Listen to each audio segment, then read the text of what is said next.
നമസ്കാരം. വയനാട് ദുരന്തം നമ്മൾ കണ്ടതാണ്. വലിയൊരു ഒരു അവസ്ഥയിലൂടെയാണ് എല്ലാവരും കടന്നു പോകുന്നത്. 300 ഓളം ആളുകൾ മരണപ്പെട്ടു. ഇനിയും അന്വേഷണം നടക്കുന്നുണ്ട്. 5500 എത്രയോ ആളുകൾ റെസ്ക്യൂ ചെയ്തിട്ടുണ്ട്. 8000-ഓളം ആളുകൾ അവിടെ ക്യാമ്പുകളിലുണ്ട്. അവർക്ക് വേണ്ട ഭക്ഷണവും വസ്ത്രവും അടക്കം എല്ലാം അവിടെ എത്തിയിട്ടുണ്ട്. അപ്പോ അങ്ങനെ നമ്മൾ വീണ്ടും ഇങ്ങനെയുള്ള വലിയ ഒരുപാട് പാൻഡമിക്കിലൂടെ നമ്മൾ കടന്നുപോയി. നിപ്പയാണെങ്കിലും പ്രളയം ഇതിനു മുമ്പ് വന്നിട്ടുള്ളതാണെങ്കിലും അറിയാലോ, കവളപ്പാറയിലടക്കം നമ്മൾ അനുഭവിച്ചതാണ്. ഒരുപാട് ആളുകൾ ഇതിനു മുമ്പും അഭിമുഖീകരിച്ചതാണ്. പക്ഷേ കേരളം കണ്ടതിൽ വെച്ച് ഏറ്റവും വലിയ ദുരന്തമായി മാറിയിരിക്കുകയാണ് ഈ വയനാട്ടിലെ ദുരന്തം എന്ന് പറയുന്നത്. അപ്പോൾ അവിടെയും നമ്മൾ കൈത്താങ്ങായി കൂടെ നിൽക്കുന്നുണ്ട്. വീണ്ടും ഈ ജാതി മത രാഷ്ട്രീയ ഭേദമന്യേ നമ്മൾ സഹായിച്ച് പരസ്പരം കൈകോർത്ത് ഇവിടെയും നമ്മൾ നിലനിൽക്കും. നമ്മൾ മലയാളികളാണ്.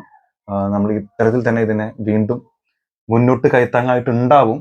അതിന്റെ കൂടെ പറയാനുള്ള ഒരു കാര്യം, ഈ ദുരിതാശ്വാസ നിധി അതിലേക്ക് ഒരുപാട് ആളുകൾ സംഭാവന ചെയ്യുന്നുണ്ട്. തമിഴ്നാട് മുഖ്യമന്ത്രി സിയാൽ 2 കോടി കൊടുത്തു. തമിഴ്നാട് മുഖ്യമന്ത്രി സ്റ്റാലിൻ 5 കോടി കൊടുത്തു.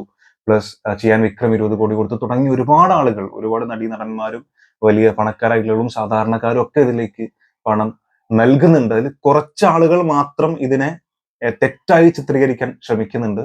അതിൽ പെട്ടുപോവാതെ നിങ്ങൾ ആഗ്രഹിക്കുന്ന പണം അതിലേക്ക് സംഭാവന ചെയ്ത് അവർക്കൊരു കൈത്താങ്ങായി മാറാൻ ശ്രമിക്കുക എന്ന് മാത്രം പറയുന്നു.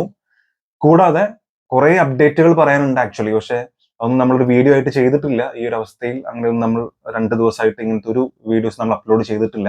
എന്നാൽ പറയേണ്ട, അല്ലെങ്കിൽ കൂടുതൽ ആളുകൾ ആവശ്യപ്പെട്ടിരുന്ന ഒരു അപ്ഡേറ്റ്, അത് the greatest of all time എന്ന് പറയുന്ന നമ്മുടെ തലപതി വിജയ് നായകനായിട്ട് വരുന്ന സിനിമയുടെ അപ്ഡേറ്റ് ആണ്. അതിന്റെ അടുത്ത സിംഗിൾ ഈ ഓഗസ്റ്റ് 1 വരും എന്ന് പറഞ്ഞിരുന്നു. പക്ഷെ അത് നീട്ടി വെച്ചിട്ടുണ്ട്. ഇന്ന് അങ്ങനെ യാതൊരു തരത്തിലുള്ള അപ്ഡേറ്റും വന്നിട്ടില്ല. അവരടക്കം ഈ ഒരു ദുഃഖത്തിൽ പങ്കുചേർന്നുകൊണ്ടാണ് ഇത് നീട്ടി വെച്ചിട്ടുള്ളത്. ഫൂട്ടേജ് എന്ന് പറയുന്ന സിനിമയുടെ റിലീസ് മാറ്റിയിട്ടുണ്ട്. അഡിയോസ് അമീഗോസ് എന്ന് പറഞ്ഞ സിനിമയുടെ റിലീസ് മാറ്റിയിട്ടുണ്ട്. ARMന്റെ അപ്ഡേറ്റ് കഴിഞ്ഞ ദിവസം വന്നിട്ടില്ല, അത് നീട്ടി വെച്ചിട്ടുണ്ട്. അമ്മ നടത്താൻ വരുന്ന ഒരു നൈറ്റ് ഷോ അത് റദ്ദാക്കിയിട്ടുണ്ട്. തുടങ്ങി ഒരുപാട് കാര്യങ്ങൾ ഈ ഒരു സങ്കടത്തിൽ നിന്നുകൊണ്ട് തന്നെ അവർ ഇത്തരത്തിലുള്ള അപ്ഡേറ്റുകളൊക്കെ മാറ്റി വെച്ചിട്ടുണ്ട്. എന്നാൽ ഈ ഗ്രേറ്റസ്റ്റ് ഓഫ് ഓൾ ടൈം എന്ന് പറഞ്ഞ സിനിമയുടെ മാത്രം അപ്ഡേറ്റ് മാറ്റിയിരിക്കുന്നത് എന്നാണെന്നുള്ള ഒരു സംഭവം പുറത്തു വന്നിട്ടുണ്ട്. അതൊരു പോസ്റ്റർ വഴി തന്നെയാണ് പുറത്തു വന്നിട്ടുള്ളത്. ഓഗസ്റ്റ് 3 ഇതിന്റെ അടുത്ത സിംഗിൾ പുറത്തുവിടും എന്നാണ് പറഞ്ഞിരിക്കുന്നത്. കൂടാതെ നാളെ 11 മണിക്ക്, രാവിലെ 11 മണിക്ക് 11 AM അടുത്ത അപ്ഡേറ്റും ഇവർ ഇതിന്റെ കൂട്ടത്തിൽ തന്നെ പുറത്തുവിടും എന്ന് പറഞ്ഞിട്ടുണ്ട്. പക്ഷെ അടുത്ത സിംഗിളിന്റെ പ്രൊമോയോ അങ്ങനെ എന്തെങ്കിലും ആവാനാണ് സാധ്യത. എന്തായാലും ഒരുപാട് ആളുകൾ പ്രതീക്ഷയോടെ കാത്തിരിക്കുന്ന സിനിമ തന്നെയാണ്. ഇങ്ങനെ ഒറ്റപ്പെട്ട് നിൽക്കുന്ന ഈ സമയത്ത് എല്ലാവരും ജോലിയും കാര്യങ്ങളൊന്നും ഇല്ലാതെ വീട്ടില് അടച്ച് പൂട്ടി വെറുതെ ഇരുന്ന് പുറത്തേക്ക് ഇറങ്ങാൻ പറ്റില്ല, യാത്രകൾ പോകാൻ കഴിയില്ല. സോ വീട്ടിൽ തന്നെയാണ് ഇരിക്കുന്നത്.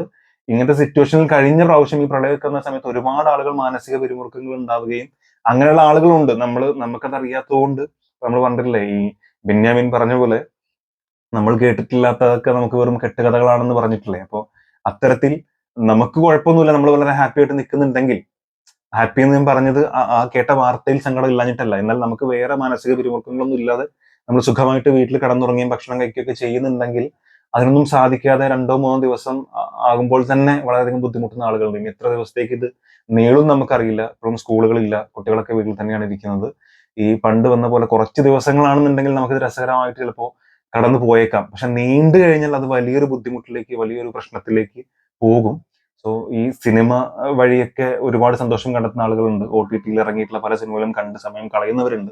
അങ്ങനെയുള്ള കുറച്ച് ആളുകൾ സിനിമയുടെ അപ്ഡേറ്റുകളും ഇപ്പോൾ ആഗ്രഹിക്കുന്നുണ്ട്. ആ രീതിയിലാണ് ഞാൻ the greatest of all time എന്ന് പറഞ്ഞ സിനിമയുടെ അപ്ഡേറ്റ് പുറത്ത് വന്നത് ഇന്ന് നിങ്ങളെ അറിയിച്ചിട്ടുള്ളത്. എന്തായാലും സിനിമയുടെ അപ്ഡേറ്റിന് വേണ്ടി എല്ലാവരും കാത്തിരിക്കുകയാണ്.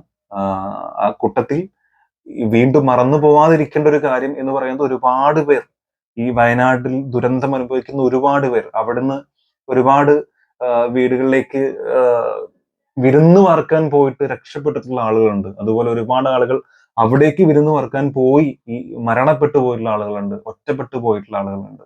അവരുടെ സങ്കടവും വേദനകളും മനസ്സിലാക്കി നമ്മളാൽ കഴിയുന്ന സഹായങ്ങൾ മാത്രമാണ് നമുക്ക് ചെയ്യാൻ കഴിയുന്നത്.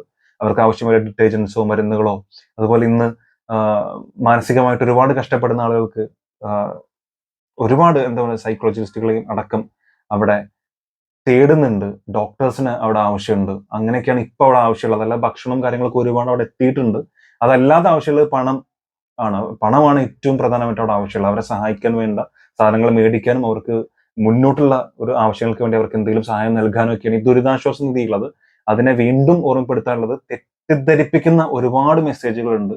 അതിലൊന്നും വീണു പോകരുത്. ഒരു സാധാരണക്കാരൻ ഒരു വെള്ള പേപ്പറും ഒരു സ്റ്റാമ്പും ഒട്ടിച്ചിട്ട്, 10 രൂപയുടെ ഒരു സ്റ്റാമ്പ് ഒട്ടിച്ചിട്ട് നമ്മൾ ആവശ്യം അറിയിച്ചു കഴിഞ്ഞാൽ അതിന്റെ എല്ലാ ഡീറ്റെയിൽസും A to Z ഒരു പൈസയുടെ വരെ കണക്ക് നമുക്ക് വ്യക്തമായിട്ട് കിട്ടുന്ന അത്രയും സുതാര്യമായിട്ടുള്ള, അത്രയും സെക്യൂർഡ് ആയിട്ടുള്ള ഒരു സംഭവമാണ് ഈ ദുരിതാശ്വാസ നിധി എന്ന് പറയുന്നത്. അതിനെ തെറ്റായിട്ട് തല തിരിച്ച് കാണിക്കാൻ ശ്രമിക്കുന്ന നരഭോജികളായിട്ടുള്ള, മാംസഭോജികളായിട്ടുള്ള ഹീനമായ പ്രവൃത്തി ചെയ്യുന്ന ഒരുപാട് ആളുകളുണ്ട്.